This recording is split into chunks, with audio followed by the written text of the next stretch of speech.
Assalamualaikum warahmatullahi wabarakatuh. Innal hamdalillah nahmaduhu wa nasta'inuhu wa nastaghfiruh wa na'udzu billahi min shururi anfusina wa min sayyiati a'malina. Man yahdihillahu fala mudilla lahu wa man yudlil fala hadiya lahu. Asyhadu an la ilaha illallah وحده لا شريك له وأشهد أن محمدا عبده ورسوله لا نبي بعده. اللهم صل على نبينا محمد وعلى آله وصحبه وسلم أجمعين. أما بعد, segala puji serta syukur marilah kita panjatkan kehadirat Allah Subhanahu wa taala. Salam dan salawat mari pula kita sampaikan kepada Nabi Allah Muhammad sallallahu alaihi wasallam, keluarga, para sahabat serta seluruh umatnya hingga akhir zaman. Hadirin jamaah salat zuhur Masjid Raya Mujahidin yang dirahmati Allah Subhanahu wa taala, ada isyarat yang cukup menarik saat Nabi sallallahu alaihi wasallam menyebutkan 7 golongan yang nanti pada hari kiamat akan mendapatkan naungan Allah Subhanahu wa taala. Pada saat di yaumil mahsyar, matahari didekatkan di atas kepala, orang bercucur keringat begitu deras. Ada yang sampai tenggelam oleh keringatnya, ada yang sampai batas lehernya, batas lututnya, dan seterusnya, tergantung amalan. Menunggu hisab tidak kurang, kata baginda Nabi, 50.000 tahun untuk mendapatkan giliran hisab di hadapan Allah Subhanahu wa taala. Namun ada 7 hamba Allah yang kelak nanti akan mendapatkan perlindungan. 4 ini yang ingin saya sampaikan. 3 dari 4 yang disebutkan oleh baginda Nabi sallallahu alaihi wasallam ini ia dapatkan dalam momen-momen sesaat yang ia manfaatkan, dan dia cerdas untuk memanfaatkan momentum itu. Pada saat 4 golongannya perlu waktu panjang, bahkan mungkin seluruh kehidupannya untuk meraih perlindungan ini. Bagaimana tidak bahagia saat orang kemudian bersedih, bersusah dalam panas terik yang begitu mencekam, menunggu panjang daripada hisab di hadapan Allah Subhanahu wa taala. 7 golongan ini mendapatkan naungan. 7 golongan ini Allah Subhanahu wa taala bahagiakan. Tidak ada kesusahan, tidak ada rasa takut, karena langsung mendapatkan naungan Allah Subhanahu wa taala. 4 yang disebut: imamun adil, pemimpin yang adil. Yang kedua, wasyabun nasya'a fi ibadatillah, seorang pemuda yang tumbuh mereka dalam ibadah kepada Allah. Yang ketiga, warajulun qalbuhu mu'allaqun bil masajid, yaitu seseorang yang hatinya terpaut dengan masjid. Yang keempat, warajulani tahabba fillahi ijtama'a alaihi wa tafarraqa alaihi, 2 orang bersaudara yang saling mencintai, dia tidaklah bertemu dan tidaklah berpisah kecuali karena Allah. 4 golongan ini, yang pertama disebut Nabi, perlu waktu panjang, bahkan mungkin seumur-umur. Mungkin ketika seorang pemimpin berlaku adil, tidak mungkin sehari 2 hari, setahun 2 tahun. Orang yang hatinya terpaut dengan masjid mungkin pun juga seumur-umurnya. Begitupun dua orang bersaudara saling mencintai, mungkin sepanjang umurnya, tapi tiga golongan terakhir ini yang istimewa, yang mesti kita petik pelajarannya, di mana Allah Subhanahu wa taala mengkaruniakan perlindungan yang begitu rupa dengan sesaat waktu. Mungkin tidak perlu waktu panjang, bukan umur-umur yang panjang, tapi sesaat waktu, sebuah momentum yang dia cekat, dia tanggap, dia sensitif, dia manfaatkan itu, langsung Allah karuniakan perlindungan kelak pada hari kiamat. Siapa mereka? Pertama, wa rajulun da'athum ra'atun dzatu mansibin wa jamalin faqala inni akhafullah. Satu saat, satu momentum, mungkin berlangsungnya beberapa saat, tetapi momentum ini amat sangat dinilai oleh Allah Subhanahu wa taala. Saat seorang laki-laki diajak berbuat serong oleh seorang wanita yang punya pangkat dan cantik jelita. Masya Allah. Momentum, sesaat waktu, digoda seorang wanita, cantik lagi, punya pangkat lagi. Dia pun seorang pemuda, tapi sang pemuda memanfaatkan satu saat ini dengan mengatakan, inni akhafullah, aku takut kepada Allah Subhanahu wa taala. Subhanallah.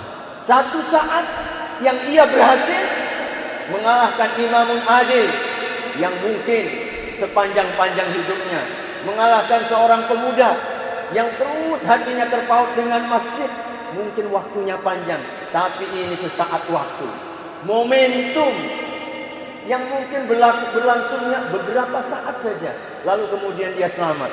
Digoda seorang wanita yang punya pangkat, cantik jelita, tapi dia mampu bertahan dan mampu mengendalikan gejolaknya dengan mengatakan, aku takut kepada Allah Subhanahu wa taala. Yang berikutnya adalah seseorang tasaddaqa bi shadaqatin fa akhfaha. Masya Allah, momentum satu saat dia ketika bersedekah, saat bersedekah, lalu ia begitu ikhlasnya sehingga digambarkan oleh Nabi Shallallahu Alaihi Wasallam, tangan kiri tidak tahu apa yang disedekahkan oleh tangan kanannya.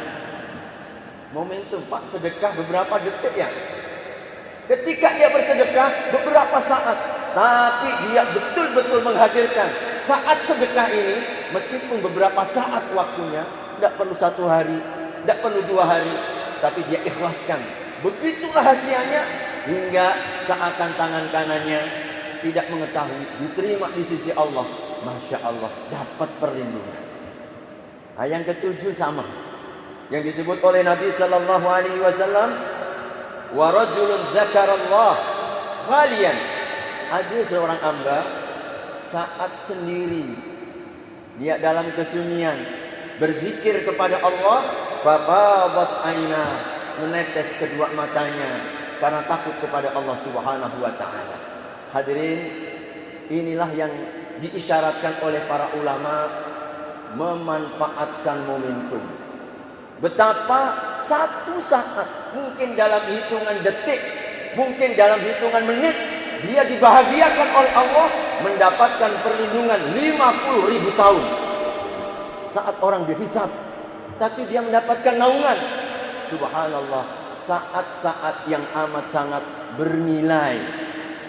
Bayangkan hadirin, kalau tadi jadi imam pemimpin yang adil, mungkin perlu waktu panjang. Kalau ingin menjadi seorang pemuda yang tumbuh dalam ibadah kepada Allah, mungkin waktu yang panjang. Begitupun juga ketika seseorang saling mencintai karena Allah, waktunya panjang. Tapi ada 3 orang yang mampu cerdas memanfaatkan momentum. Maka isyaratnya hadirin rahimakumullah, jangan abaikan sesaat pun. Meski 1 menit, meski 1 detik, meski mungkin beberapa saat yang pendek yang kita tidak tahu, boleh jadi saat-saat itu menepati rahmatnya Allah, menepati ampunannya Allah, menepati taufik Allah kepada kita, sehingga dengan sesaat Allah bahagiakan kita dengan perlindungannya. Inilah namanya saat yang sangat berharga. Dan bukankah umur kita ini adalah himpunan dari saat-saat, menit ke menit, waktu ke waktu. Maka manfaatkan momentum itu. Ketika Allah buka, jangan sia-siakan. Begitulah Ukasyah radhiyallahu taala anhu yang memanfaatkan beberapa saat waktu. Saat Nabi mengatakan, di kalangan umatku nanti ada 70.000 yang masuk ke dalam surga tanpa hisab. 70.000 masuk surga tanpa hisab. Serta merta fikiran Ukasyah radhiyallahu taala anhu, Nabi doanya mustajab. Allah Subhanahu wa taala mengijabah doa beliau. Kenapa tidak aku manfaatkan sekarang juga ini untuk meminta? Beliau langsung angkat tangan. Ya Rasulullah, ud'ullaha li minhum. Wahai Rasulullah, tolonglah doakan aku. Hadirin, antara pertanyaan Ukasyah saat mendengar 70 golongan umatku masuk surga tanpa hisab. Padahal hisab di akhirat tadi dalam hadis Bukhari 50.000 tahun, Pak. Kita nunggu hisab 50.000 tahun. Udah merupakan siksaan sendiri.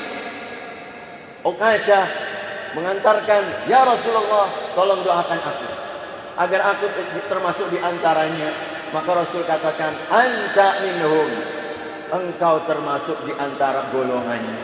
Subhanallah, anta minhum adalah kecekatan, adalah kesigapan, adalah ketika dia memanfaatkan momentum. Ada satu saat peluang amal di situ, dia manfaatkan, dia minta kepada Nabi dan diijabah oleh Nabi sallallahu alaihi wasallam. Masya Allah, umat menunggu 50.000 tahun, Ukasyah sudah menikmati surga. 50.000 tahun di dalam surga. Hanya karena apa? Sesaat. Dia memanfaatkan yang dia tidak tahu, ternyata menepati rahmatnya Allah Subhanahu wa taala. Dan boleh jadi hadirin, banyak para ulama katakan derajat kita di surga karena satu ayat. Derajat kita di surga hanya karena satu tasbih. Derajat kita di surga hanya karena satu saat yang kita gunakan mungkin untuk berzikir, kita gunakan untuk bersedekah, kita gunakan untuk membaca Al-Quran, kita gunakan untuk majelis ilmu, kita gunakan untuk menolong orang, kita gunakan menyelesaikan masalah. Satu saat. Maka jangan pernah sia-siakan. Ketika Allah buka kesempatan, kita mampu. Jangan sia-siakan. Sebab apa? Momentum itu amat sangat berharga. Adalah seorang Abdullah bin Rawahah, seorang sahabat Nabi dalam perang Mu'tah. Rasul sallallahu alaihi wasallam ketika pertama kali mengutus perang Mu'tah ini yang melawan Romawi, karena tidaklah sebanding. 12.000 lawan 120.000. Kaum muslimin 12.000. Orang-orang Romawi 120.000. Maka pesan Nabi, wahai pasukan kalian akan dipimpin oleh Zaid bin Harithah. Panglima pertama adalah Zaid bin Harithah. Kalau Zaid bin Harithah gugur, maka digantikan Ja'far bin Abdul Muttalib, atau disebut dengan Ja'far At-Tayyar. Kalau dia gugur, maka ganti Abdullah bin Rawahah. Maka seakan Nabi sallallahu alaihi wasallam telah menyadari ini perang tidak berimbang, tapi perlu panglima, jangan sampai meninggal lalu tidak ada pengganti. Benar. Di awal pertempuran Zaid bin Harithah gugur. Ja'far At-Tayyar pun begitu rupa langsung mengganti tanpa pikir panjang, sampai kemudian tangan kanannya terpotong. Dia kemudian megang pedang dengan tangan kirinya terpotong. Dia dengan bahunya hingga detik-detik terakhir. Sehingga Nabi katakan, makanya disebutkan Ja'far At-Tayyar. Apa itu At-Tayyar? Yang terbang.